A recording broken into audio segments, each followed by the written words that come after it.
আমার হাতে যে ফলটি আপনারা দেখছেন এটা নাকি নবীর দেশের ফল, অর্থাৎ সৌদি আরবের ফল। এটা সৌদি আরবের ফল। এটা দেখেন, মধ্যপ্রাচ্য থেকে নাকি এই ফলটা আসা, অর্থাৎ এই বীজ আসা এবং বাংলাদেশে রোপণ করার পরে এত সুন্দর একটি ফল। বাজার থেকে যখন এই ফলটি আমি কিনলাম তখন আমাকে বললো এটা সাম্মাম ফল, খেতে নাকি অনেক মিষ্টি। অদ্ভুত এই ফল, এর আগে কখনোই দেখিনি। আপনারাও দেখেন, কুমড়োর মতো দেখতে, দাগগুলো কিন্তু কুমড়োর মতো, মিষ্টি কুমড়োর মতো, কিন্তু এটা খেতে নাকি মধুর মতো মিষ্টি। তো এখন আমি এই ফলটি কাটবো। এই যে ফল,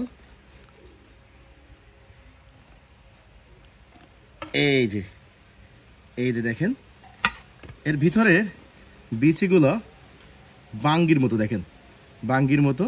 এই যে এই যে অস্থির একটি ঘ্রাণ, অস্থির ঘ্রাণ। ঘ্রাণটা হচ্ছে ঠিক মধুর বয়স যত বাড়বে, মানে মধু রেখে দিলে যখন বয়স অতিরিক্ত হয়ে যায় তখন এমন একটা ঘ্রাণ বেরোয়, মানে মনে হয় মধুরা নষ্ট হয়ে যাচ্ছে আর কি, এত মিষ্টি ঘ্রাণাতে আর কি। তো এখন আপনাদের এর ফলের স্বাদটা একটু বলি।